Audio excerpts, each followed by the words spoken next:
we talking about today? Yeah.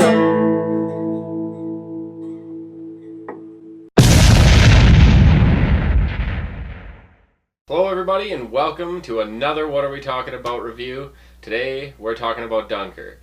I'm Cody McLean and I'm joined again by my brother Josh. How's it going, Josh? Good, how are you? Good. So let's talk about some positives first. What were some positives that you had for Dunkirk? I loved, I don't want to spoil it too much, but the way the endings all tied together was really excellent. Yeah, the way at the that start I was like, oh, this is kind of weird, but then at the end it all tied together perfectly. No, I know what you mean. Like, the way that it seemed like it might have ended up being disjointed at the beginning, but then it does tie together really well. And I agree, I like that quite a bit, the way that they tied it together. Yeah.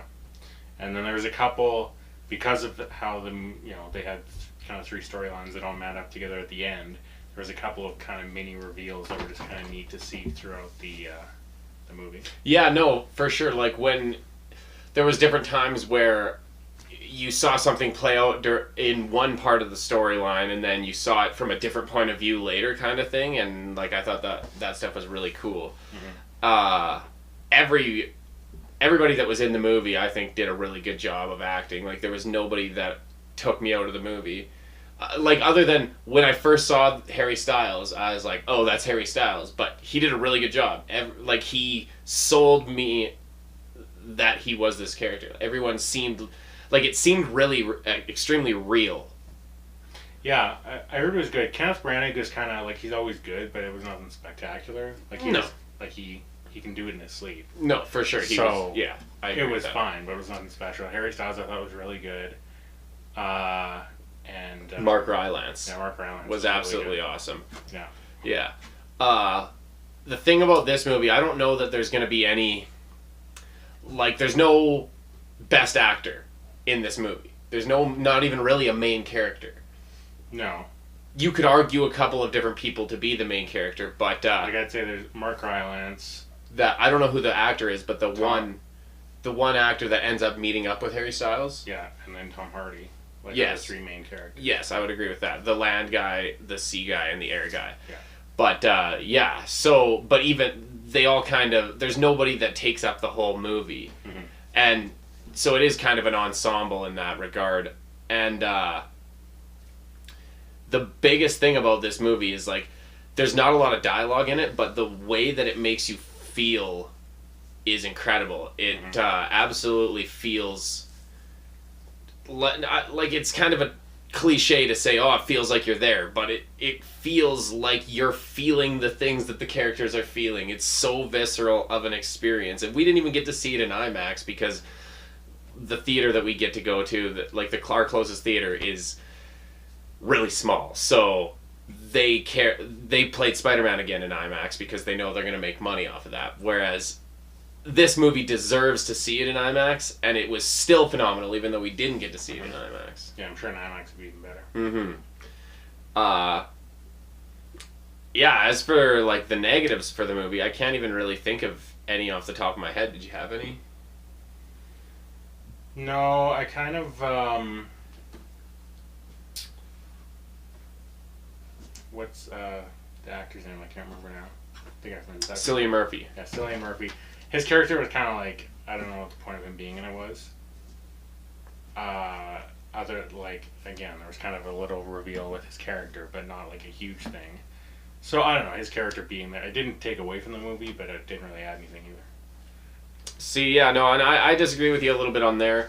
I don't think that he was like make or break for the movie or anything, but I thought that character, he was the first time that we saw that, like, he was somebody who was, like, he's already gone through a tragedy, and he's, like, terrified to go back and all that kind of stuff, and the amount of, like, fear and panic that he had that ended up resulting in the thing that happens that I don't want to spoil, it kind of was a powerful moment. And then later on they kind of tied that all together when he's talking to the kid about what happened earlier and if everything was going to be okay, and the kid says yes, whether or not that's true, kind of thing. Like, I felt like that was a pretty emotional thing that happened, and it shows, like, his character was kind of there to show he was like a face for the soldier that's like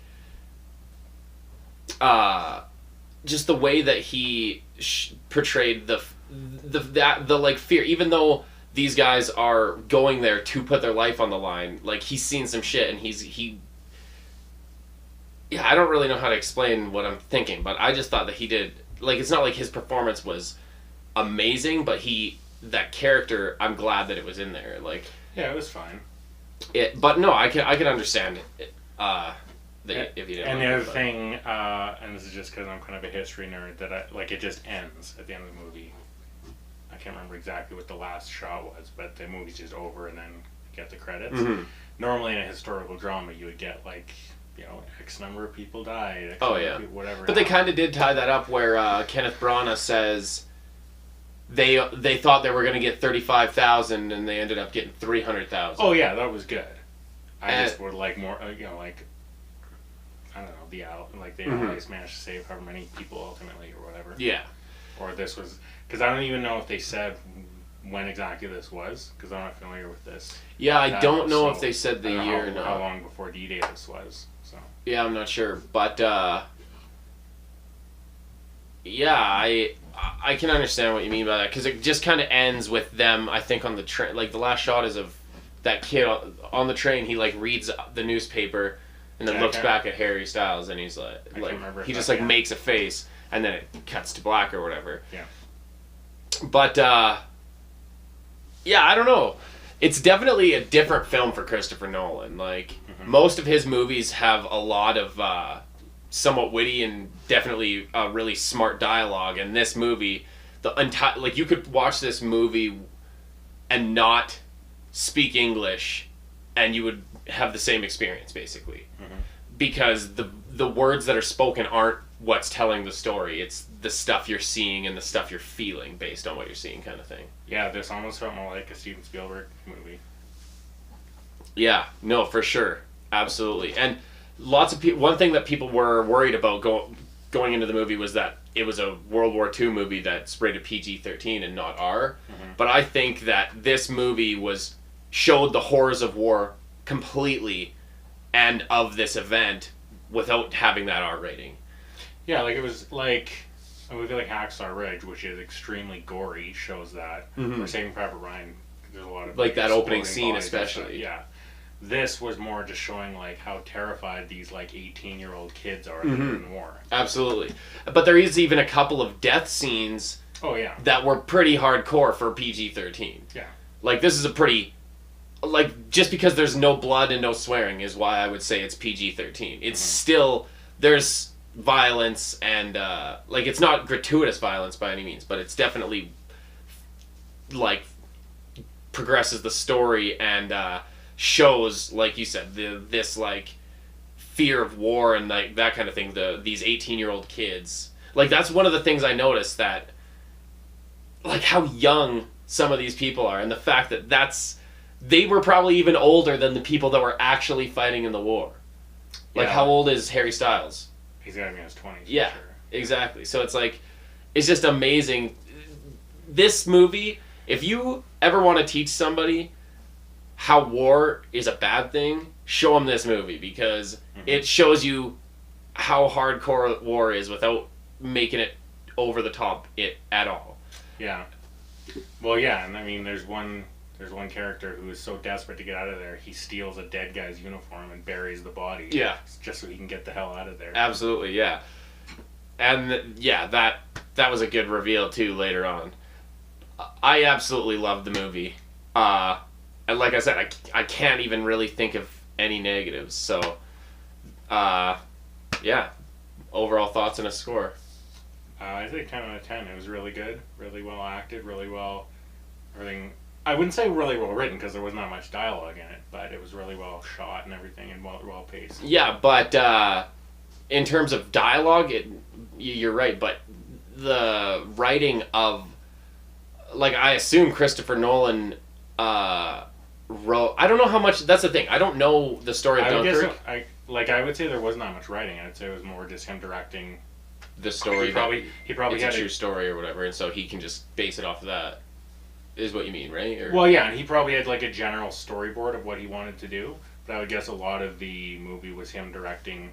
You know, when he was actually filming it, saying, "Okay, let's have this happen. Let's have this happen," and then probably a bit of writing for the dialogue. But yeah. Yeah, and I'm going to match your score. I'm going to give this movie a 10 out of 10 as well. Yeah, like this is my favorite movie of the year so far. I even liked it better than Logan, which I absolutely loved. And yeah, right now I mean, I haven't seen every movie this year, and there's still a lot of Oscar bait movies to come, but this is best picture of the year so far to me. Yeah, it's pretty good. Yeah, probably best one I've seen this year as well.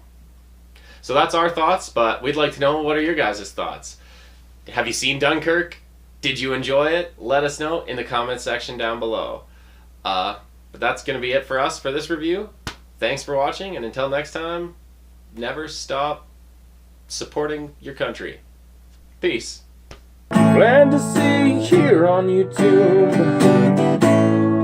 Now you wonder, what should I do? Staring at my faces from Memory Nation. I wanna find a place that's for conversation. Where do they discuss all the